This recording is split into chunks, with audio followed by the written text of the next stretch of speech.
आपका प्रश्न है कि आत्मा को कैसे जाने, और ये प्रश्न पूछकर आप उसे जानने की कोशिश कर रहे हैं जिसे जाना ही नहीं जा सकता। ये वैसा ही है जैसे आप किसी ऐसे व्यक्ति को निमंत्रण पत्र लिखने की बात करें जिसको आप जानते ही नहीं। क्या आप किसी ऐसे व्यक्ति को अपने घर निमंत्रण पर बुला सकते हैं?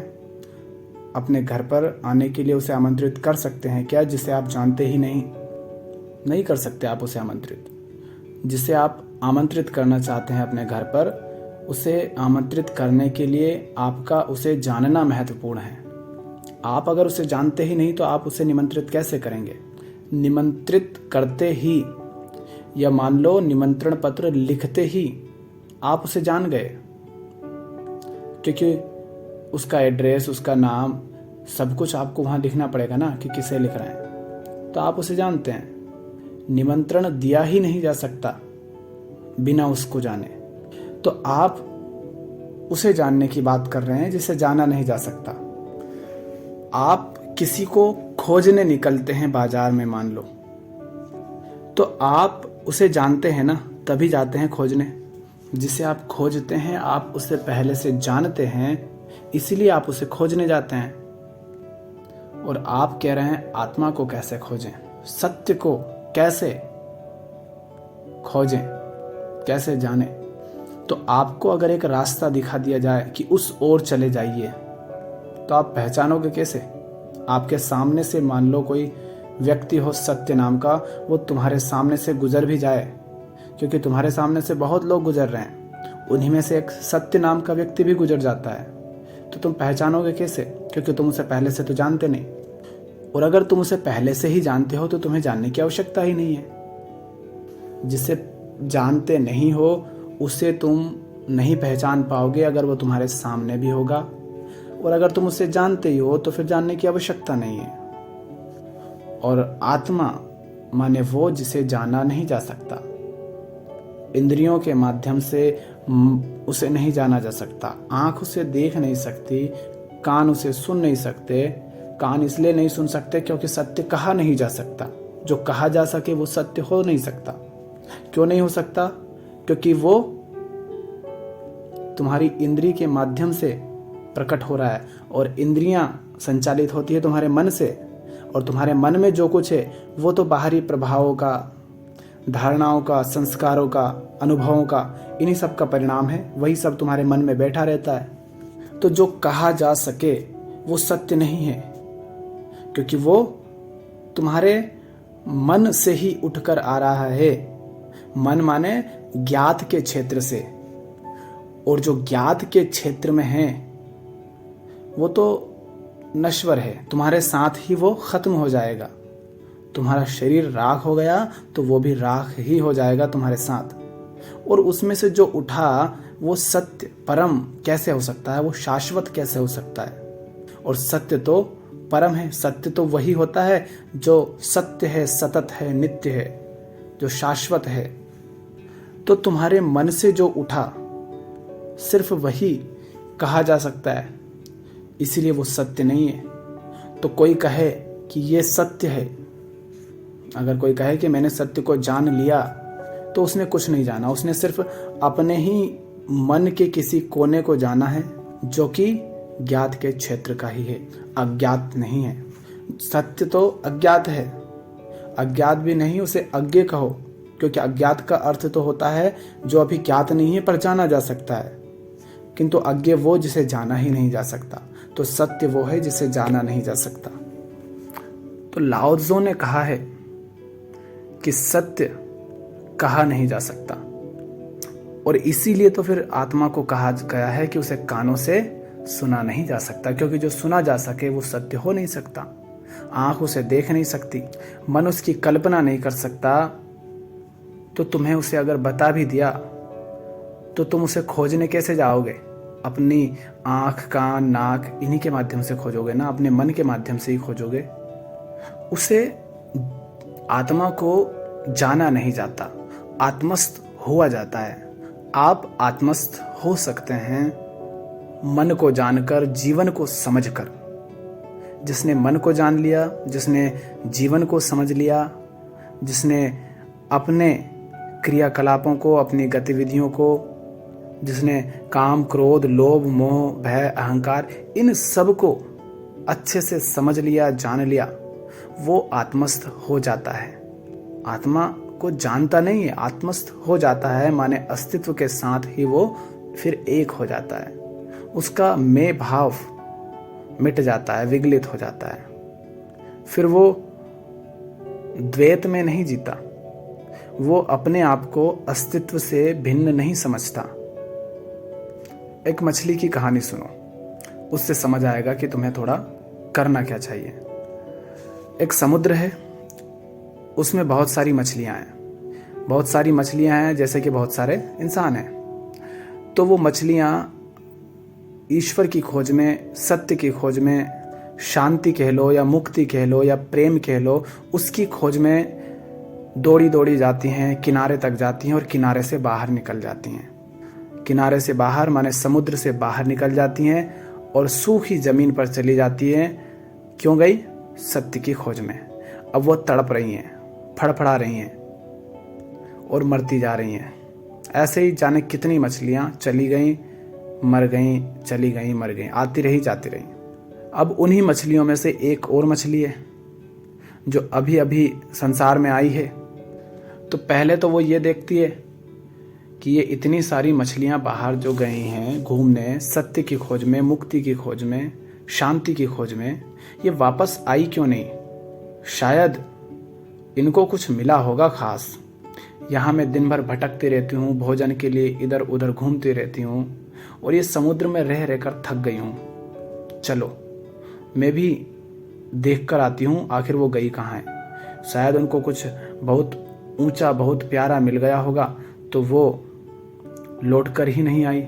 शायद इस समुद्र से भी सुंदर कुछ और है जो बाहर है।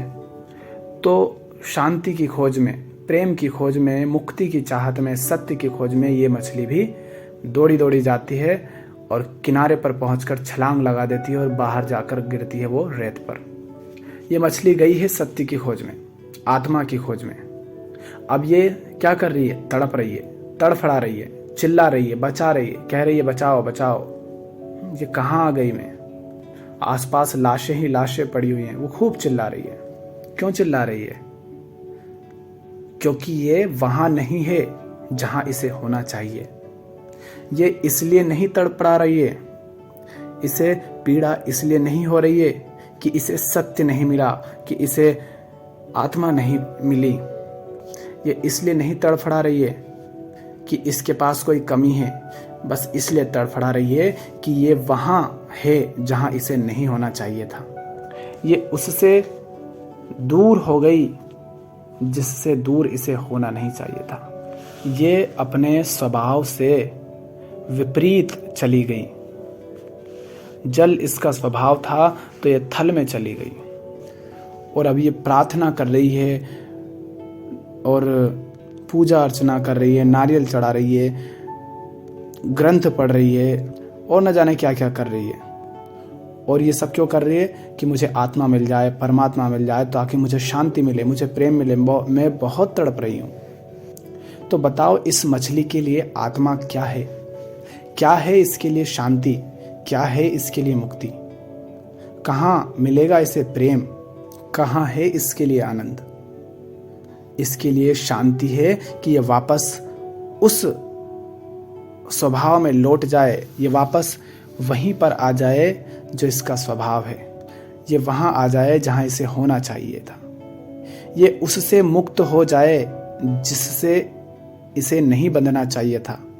ये लिप्त हो गई है वहीं पर, इसे उस रेत से निर्लिप्त होना पड़ेगा अगर ये आत्मा को पाना चाहती है, अगर ये शांति पाना चाहती है, मुक्ति पाना चाहती है अपने कष्टों से, बंधनों से।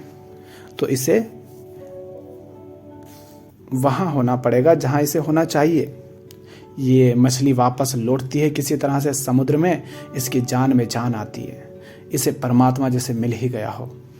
इसकी सारी तड़प, इसकी पीड़ा, इसकी अशांति, इसका दुख, इसकी बेचैनी सब दूर हो जाती है। ये घुट रही थी वहां पर, अब इसकी घुटन शांत हो जाती है। क्यों?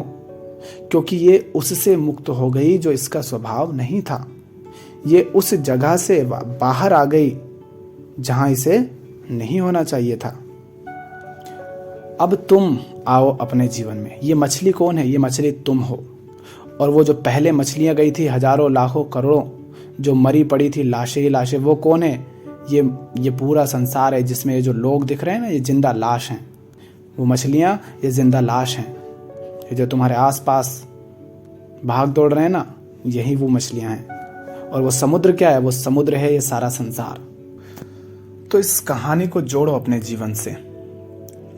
जो पहले मछलियां थीं वो भी अपने स्वभाव से दूर हो गई और वहां गई जहां उन्हें नहीं होना चाहिए था। तो वो मछलियां प्रतीक हैं दुनिया के इन सब लोगों की जो तुम्हारे आसपास हैं। ये लोग जिधर दौड़ रहे हैं, जिन चीजों के पीछे भाग रहे हैं, जीवन भर भागते रहते हैं। एक व्यक्ति जिस चीज के पीछे दौड़ रहा है वही चीज पहले से किसी और के पास है, किंतु वो नहीं देख पा रहा है कि उसके पास पहले से है, किंतु फिर भी वो अभी भी दौड़ रहा है। और जो चीजें दूसरे व्यक्ति के पास हैं, चाहे कुछ भी हो सकता है, वो पद, पैसा, प्रतिष्ठा, सम्मान, धन दौलत, गाड़ी, बंगला, घोड़ा, पति, पत्नी, बच्चे, कुछ भी हो सकता है। तो जो चीजें दूसरे व्यक्ति के पास है, पहला व्यक्ति नहीं देखता कि उसके पास है, किंतु फिर भी उसकी जिंदगी बर्बाद है, ये नहीं देखता। और पहला व्यक्ति दौड़ लगाता है दूसरे तक पहुंचने के लिए। दूसरा व्यक्ति देखता है कि तीसरे के पास वो सब कुछ है, तो वो भी वही सब पाने के लिए दौड़ता है, किंतु ये नहीं देख पाता कि उसके पास ये सब है, उसके बाद भी उसकी जिंदगी बर्बाद है। इसी तरह दूसरे से तीसरे, तीसरे से चौथे, चौथे से पांचवे इंसान दौड़ता रहता है, पर ये नहीं देखता कि जिसके पास वो पहले से है, क्या वो बुद्ध हो गया, क्या वो कृष्ण हो गया, क्या वो महावीर हो गया? ये हम नहीं देख पाते। बस हम चीजों को देखते हैं। हम ये नहीं देखते कि वो चीजें, उन चीजों के माध्यम से जो पाने के लिए दौड़ लगा रहे थे, क्या वो मिला? चीजों को पाकर के शांति पाना चाहा था, क्या मिली? मुक्ति पाना चाही थी, क्या मिली? नहीं मिली। तो ये सब क्या है? मुर्दा लाशें मछलियों की। तो जो पहली मछलियां थी वो गई थी बाहर और ऐसा पाने के लिए जो उन्हें लगता था कि उन्हें शांति, मुक्ति सब दे देगा, दुनिया में सबसे आगे निकाल देगा, महान बना देगा। और वहीं पर उलझी रह गई, मर गई, पता भी नहीं चला। और समाज में खबर फैला दी कि वो तो स्वर्ग गए हैं, स्वर्ग सिधार गए। और इन्हीं सबको देखकर तुम माने कोई एक व्यक्ति फिर उस एक मछली की भांति चला जाता है, तो वो लाखों करोड़ों में कोई एक होता है जो जाता है और वापस जान जाता है कि जहां आया हूं वो गलत स्थान है। तो इसे अपने जीवन में अच्छे से देखो कि हम अलग अलग तरह से अपने जीवन में खुद बंधन लाते हैं। खुद हम उनको न्योता देते हैं, निमंत्रण देते हैं कि आओ और हमारे जीवन को बर्बाद कर दो। देखो अपने जीवन में कि जिन चीज़ों से आज तुम परेशान हो, जो समस्याएं तुम्हारे मन में चलती हैं, तुम्हारे जीवन में चलती हैं, क्या वो अपने आप आई हैं? जब ध्यान से देखोगे तो पाओगे कि वो अपने आप नहीं आई हैं, वो तुमने खुद अपने जीवन में बुलाई हैं।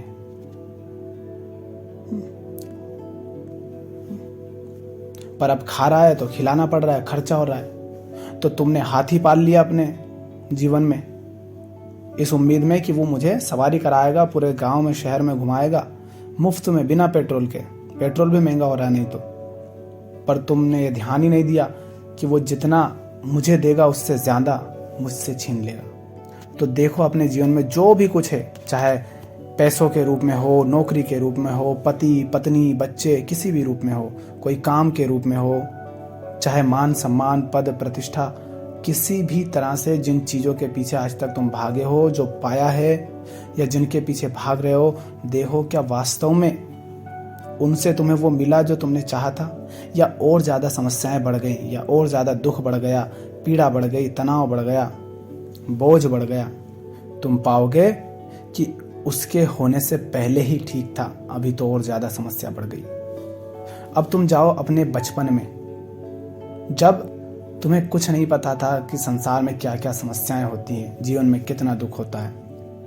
तब तुम्हारे पास कोई बोझ नहीं था, कोई डर नहीं था, कोई चिंता नहीं थी, कोई तनाव नहीं था, कोई दुख नहीं था। और छोटा मोटा भी जो था वो भी इसीलिए था क्योंकि तुम्हें अपने साथ वाले दोस्तों से आगे निकलना था, खाना खाना था, कपड़े पहनना था, नए कपड़े चाहिए, वो भी बाहरी चीज़ों की वजह से थे।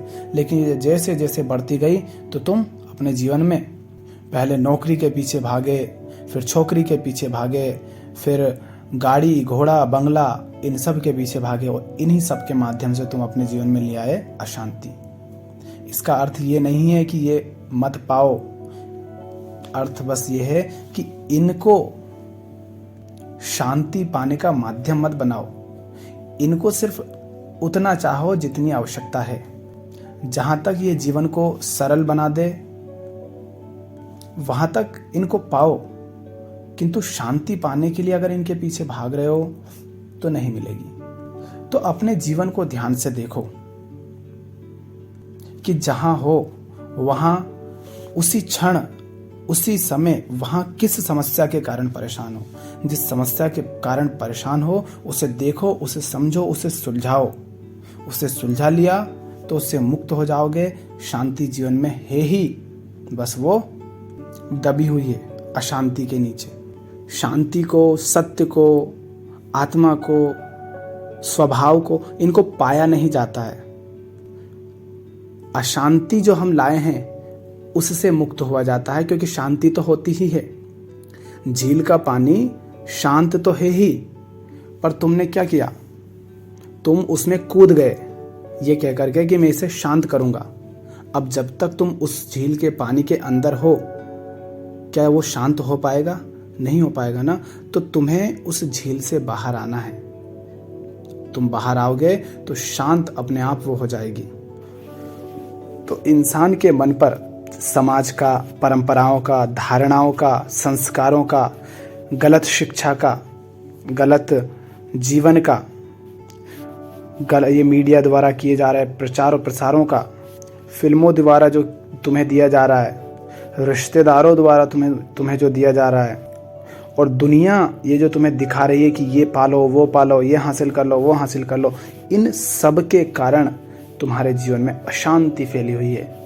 और वो तुमसे कह रही है कि परमात्मा को पालो। किसी ने तुम्हें बता दिया कि आत्मा को पालो तो शांति मिल जाएगी। तो वो पाने की चीज़ नहीं है। जो तुम्हारा स्वभाव है उसे बाहर से थोड़े ना पाओगे। बाहर से तो वो पाया जाता है जो तुम्हारा स्वभाव नहीं है। दुख को आमंत्रित किया जाता है बाहर से। तो शांति तो स्वभाव है।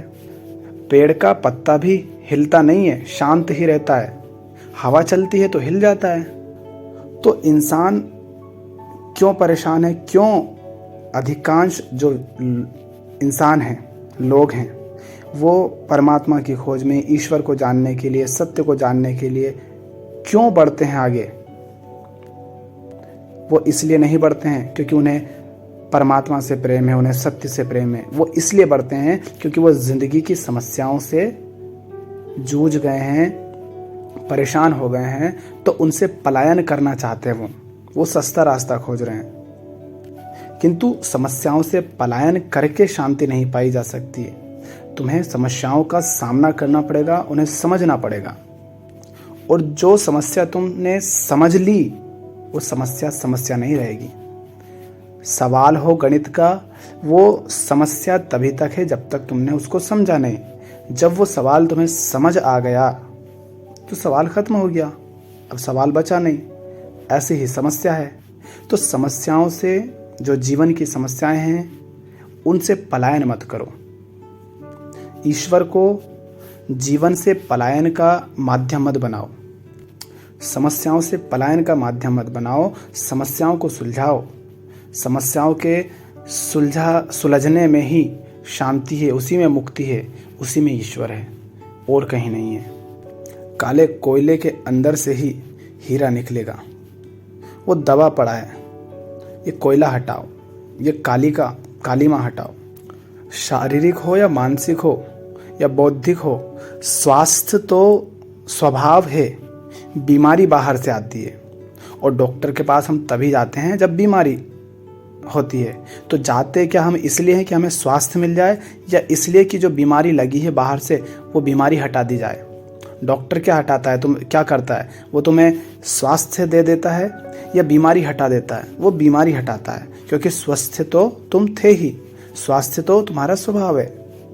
बीमारी तुमने गलत जीवन जीने के कारण पकड़ रखी है। तो डॉक्टर तुम्हारी बीमारी हटाता है, तुम्हें स्वास्थ्य नहीं देता। जो तुम्हारा स्वभाव है वो तुम्हें बाहर से नहीं पाना है, तुम्हें उससे मुक्त होना है जो तुम्हारा स्वभाव नहीं है। भागदौड़ करना तुम्हारा स्वभाव नहीं है, बेहोश जिंदगी जीना स्वभाव नहीं है, नासमझी में जीना स्वभाव नहीं है, झूठ में रहना स्वभाव नहीं है, दुखी होना, स्वार्थी होना, हिंसक होना ये तुम्हारा स्वभाव नहीं है, लालच और कामनाओं के पीछे दौड़ना, ईर्ष्या करना, स्वयं को छोटा और क्षुद्र समझना ये तुम्हारा स्वभाव नहीं है। तो जो तुम्हारा स्वभाव नहीं है किंतु फिर भी तुम उसमें उलझे हुए हो, तो तुम उससे मुक्त हो जाओ। उससे मुक्त हो गए तो तुम अपने आप में, अपने स्वभाव में स्थिर हो जाओगे, आत्मस्थ हो जाओगे। होगे या नहीं वो निर्भर करता है कि तुम अपने स्वभाव में लौटते हो या नहीं। तो करो अवलोकन अपने जीवन का, सजग रहो अपनी हर गतिविधि पर, अपनी हर क्रियाओं पर, चाहे वो शारीरिक स्तर पर घट रही हो चाहे मानसिक स्तर पर। उनका अवलोकन करो, उनके प्रति सजग रहो। जीवन में क्या चल रहा है, दुनिया में क्या चल रहा है, उसको आंख खोल कर देखो और देखो कि क्या वो तुम्हें और अधिक बंधनों में डाल रही है या तुम्हें मुक्ति दे रही है। जिन चीज़ों के पीछे भाग रहे हो क्या वो तुम्हें बंधन में डालेंगी या मुक्त करेंगी? क्या वो तुम्हें सत्य तक ले जा रही हैं या तुम्हें सत्य से और दूर ले जा रही हैं? तो जीवन का अवलोकन करो, सजग रहो अपने प्रति, होशपूर्ण रहो। मछली की भांति समुद्र से बाहर जाने की आवश्यकता नहीं है। संसार ही परमात्मा हो जाएगा जब संसार से लिप्त नहीं रहोगे। निर्लिप्तता लाओ, लिप्तता स्वभाव नहीं है।